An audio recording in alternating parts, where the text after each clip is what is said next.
right. Ah, Krysta, you're so fast. Hello? Hey. I know I'm Hi. slow. All right, we're jumping in. People are starting to roll in right now. What's up, guys? Hi, everybody.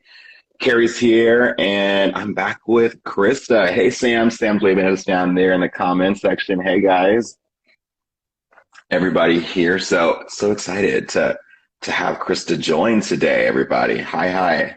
Hi. Everybody's filing in. Everybody's good. Love it. Love it all. All the hearts. Thanks for the hearts, guys. Appreciate it.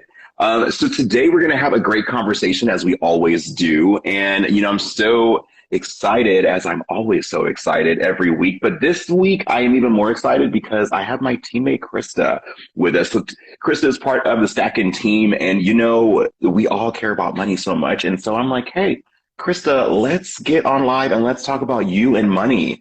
And, everyone has their own story, and I think we can all benefit from sharing with each other. And so I'm excited to have Krysta here today, and we're going to talk about overcoming money anxiety and everything. So just talk about your journey, your relationship with money. So yeah, hopefully some of your friends are online too. They can check it out, and they'll be like, oh my God, Krysta. I know I see them popping in.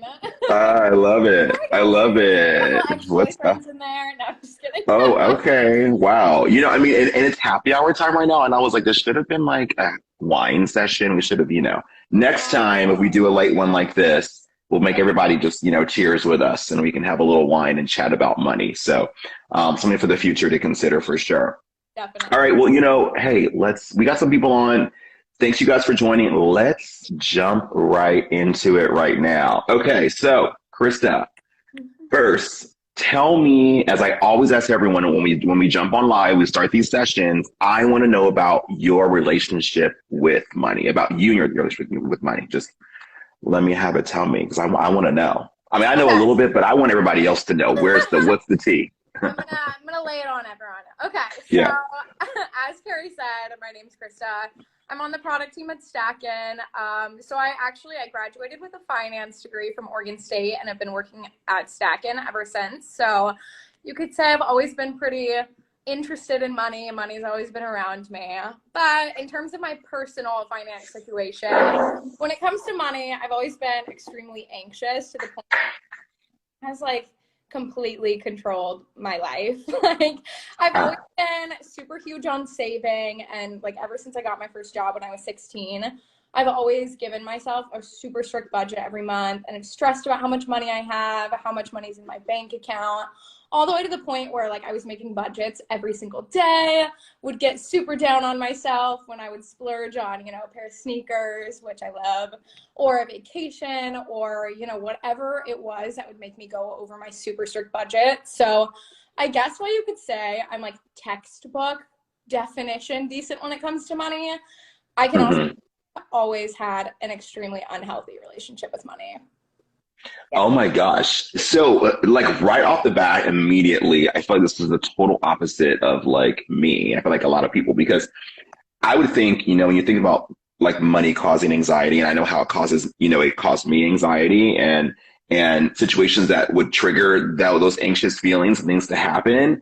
But I feel like when I was in that moment, there's no way in hell I had any kind of budgets going on. I didn't have anything strict. There was nothing happening. And so here you are, doing what you think is textbook what you're supposed to be doing, and you're keeping this thing, but you're still stressed the hell out. You're still anxious. Exactly. And some people would probably be like, wow, I'm so jealous of that problem. And I used to, we'll get into this a little bit later, I'm sure, but I used to not think it was a problem. I was like, I'm perfect. Woohoo. But no, the amount of stress that I face in the opposite direction is it's Yeah. so real. It's so real too. I mean, so where do you think that it all even came from? Where did these strict habits, you have around money, and just the whole money anxiety, even with those strict habits, where did this come from? I mean, you said you started even when you were young making money. So this is damn girl, you know what I mean? How, where did this come Yeah. from? Obviously it was before you started making money, I feel like. Yes, I just saw my brother pop in. I'm hoping my mom isn't here. So sorry, mom, if you're in here, but I'm about to blame this all on her. So no, I really do though. I think that a lot of my obsessive money habits came from just watching the way that my mom handled money growing up. She was a Mm. really big spender, and she never cared if she couldn't afford something. She would just put it on the credit card, swipe it, worry about it later. And I think just watching my parents be this way made me want to be the opposite. I remember when I was like, God, Gary, I was literally like 7 or 8 years old. I played competitive There's my brother commenting. When I was like 7 years old, I played competitive softball, and I remember that my dad, he would give me money when I was at tournaments to buy like waters or snacks or whatever I needed. And he'd usually give me like a $10 or a $20 bill. And I would try to bring him, you know, what I had left over afterwards. And he'd usually just say like, oh, it's fine, just keep it for next time. But, you know, like me being a kid, I never really did. I would just like ask for more money next time. And I would literally like, it got to the point over time, and I was 7 years old, and I would literally like not starve myself or thirst myself, but I would literally like withhold myself from buying snacks and water so that I could save up as much of this money as I could in my bag. And like, it wouldn't even be because I really wanted to buy anything. It would just be like, I liked knowing that I had the money saved up, or like if my dad was ever not around and I needed something, like it was there for me. So like, I think that that's like the first money experience that I remember personally. But yeah, I would say that just like watching my parents growing up being so careless when it came to money, and growing up fairly poor, but not really because of how much they made, just because of like how they spent their money so recklessly, made me go like way overboard in the opposite direction. Wow. Like so the other way. I mean, I feel like a lot of people can relate. I mean, we had this discussion last week when we were talking last week, and about like how we were talking about, you know, money trauma last week with Avi, and then just the experiences a lot of times just with growing up before when you're younger, and how that influences you, and how your perception of money and how you do things with money could be direct, you know, correlation. And it's like, gosh, you just want to be like, why would I blame them for doing this and not doing that?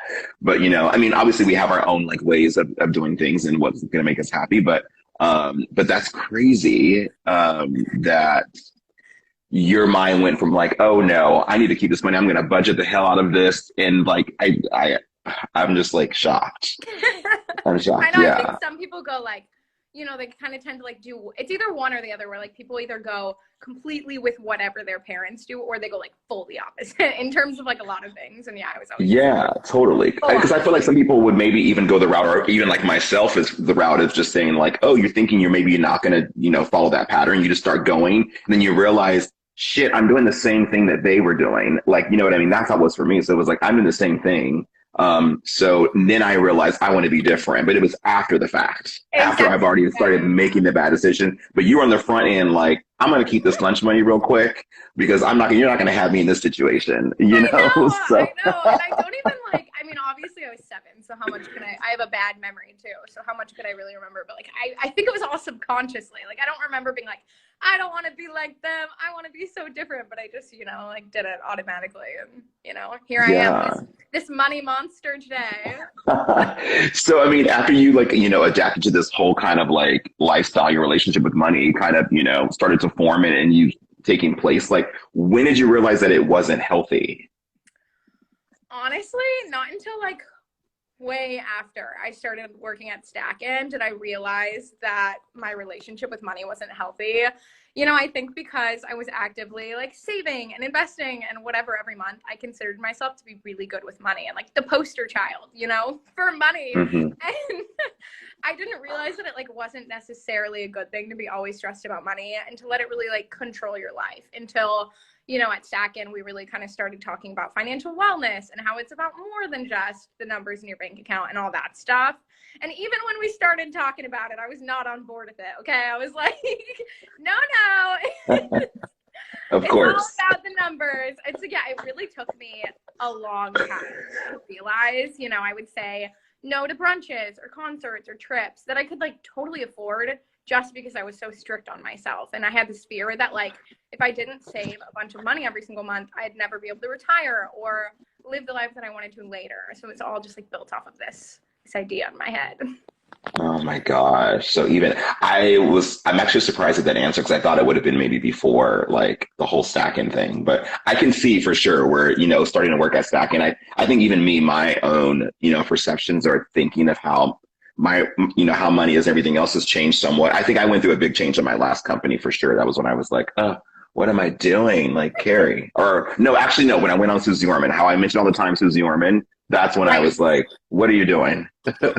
This is not right. And she's smacking me down and shit. Right. Um, so, okay, so then everything changes. You're at Stackin, so you realize like, hey, I need to, do this in a better way. Your relationship's kind of changing. It's more healthier when it comes to money. But like, so I'm sure there's like, what's the in between? Like, how do you balance the two? Because the other part is like, well, you don't want to go all the way off the rails and just be like, well, I'm not going to start saving that lunch money anymore. Like, I'm not, you know what I mean? I'm sure there's probably things in your mind that still where it's like, I'm still putting things in little buckets because I need to have money here, even though maybe I'm changing the way that I spend or the way that my feeling is when I am spending, on certain things. So where's your balance? Like, how do you balance the two? Yeah, definitely. I'll definitely say that I'm still not perfect and I don't have the healthiest probably relationship with money. I'm just gonna full disclosure. Yeah. But I definitely, right, like it's not like I was just like, oh, who cares about money anymore? I'm just gonna go crazy and spend as much as I want.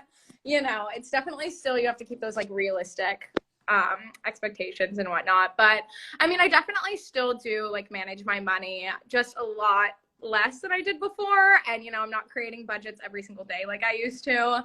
I definitely give myself, now I would say the biggest difference, I give myself a healthy amount of money every month to go towards fun things. Just like the things that I want to do. And I have Like that money Postmates. dedicated. Your brother's calling out Postmates. I saw him in the comments. So it must be like Postmates. He knows. Oh my God. My bad. Yeah. Shush. But no, so just like dedicating that fun money to actually like only fun things has made it so that I no longer feel bad about spending it. I used to not really give myself money to just, everyone's just calling me out in the comments. Sushi. I mean, I'm with you on that. Sushi. Okay. Yeah. Right. These are good things. Uh-huh. But yeah, just setting money aside so that I don't feel bad for spending it on fun things. And, if there's a month where I go overboard and spend money, like more than I wanted to, I just try to say, it's okay. We're not perfect. It's all going to be all right.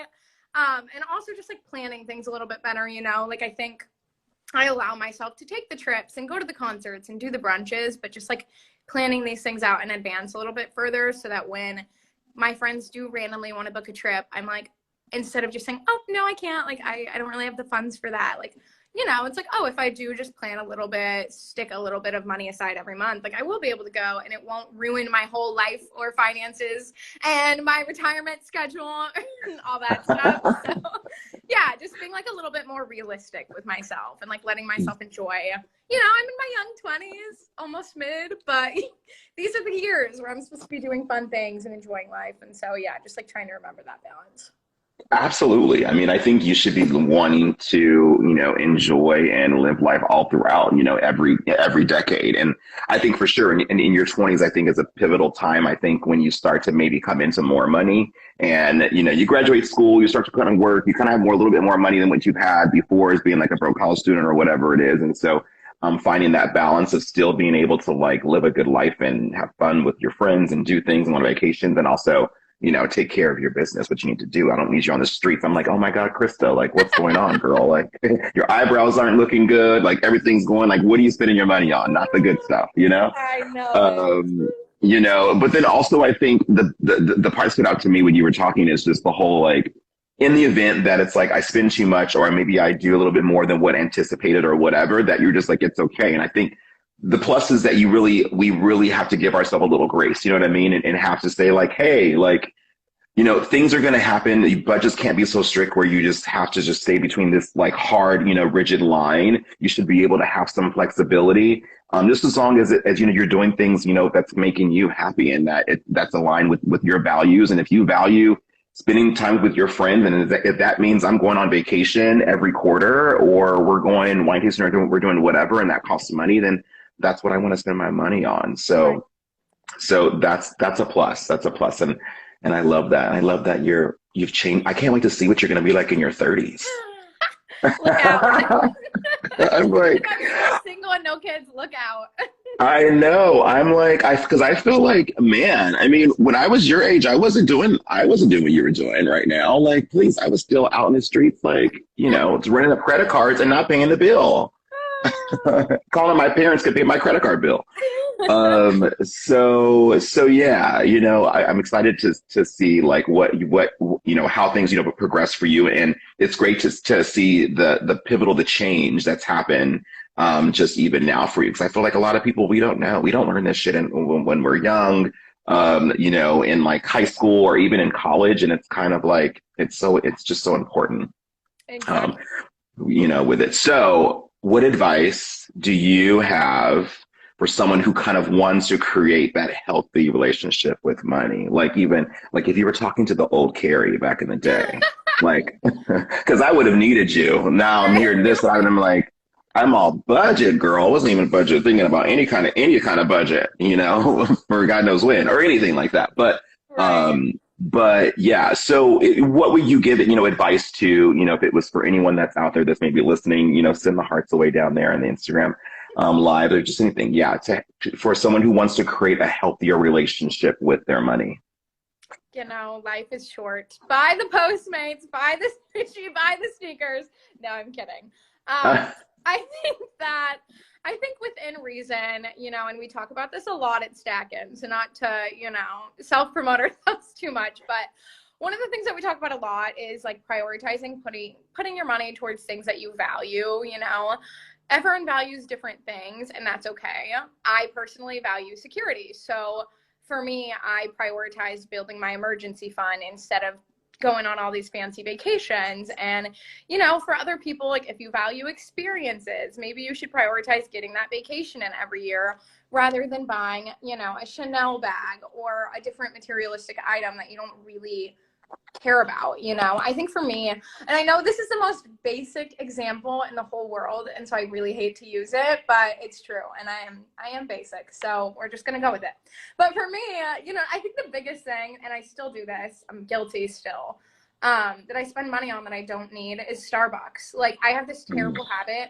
Every time I walk out the door, and thank God COVID has me leaving the house less, because oh my gosh, like, I think that like every time I leave the house, I have to go and get Starbucks. And then I get to Starbucks and I spend like 2 minutes looking at the menu. And not because everything sounds good, but it's because nothing really sounds that good.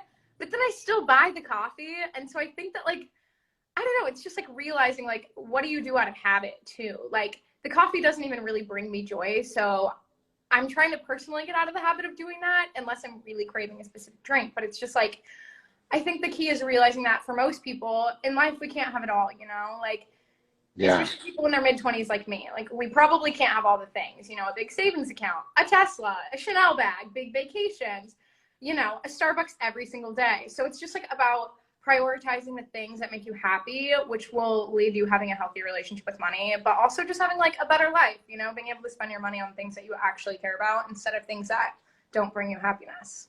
That was so Yes. Love. inspirational. Wow. I mean, seriously. I'm like, are you Did my kidding me? job Like, become a life coach? I think you're gonna do it. I mean, you're giving us some good words right now. I mean, you're making me feel good, and I love that. I mean, and then what Lauren is saying, and down in the chat right now, it's like right on par. Don't stress about not doing, saving, investing enough, and celebrate the small wins. I mean, that's key. I mean, put that like on a headline right now. I love that. Could be like my post copy for an image on Instagram. I know. I'm gonna get a frame up on my wall. I know. It's like frame that. If that was a tweet, that'd be a frame tweet. I would have it in my house right now. A frame tweet for sure. Viral. Yeah. Love it. Love it. Well, I mean, this is so good. Krysta, who knew you had all this in you, Not me. Not me, Carrie. Not me. I love it so much. Well, you guys, this is the part of the show definitely where, we just sit back and say like, gosh, this was amazing. And then of course we say, go jump and get on the list for the app. You guys want it. Everybody, you guys just get it. The Stackin app's going to be great. I mean, listen to Krysta. Like, don't we want to be like her?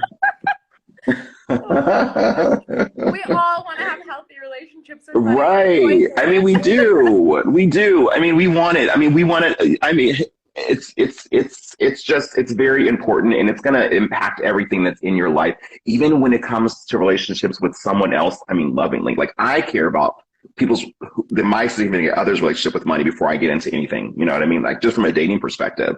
So I'm like, well, what's your like with money? I mean, if you and money are just like, you know, going back and forth and not in a good one, then maybe I don't know if I want you. You know what I mean? Not right now, but what can you do? So yeah, I mean, the app is definitely going to be something that's really going to help a lot of people. I mean, including us that work here at Stackin and keeping us on top of things, you know?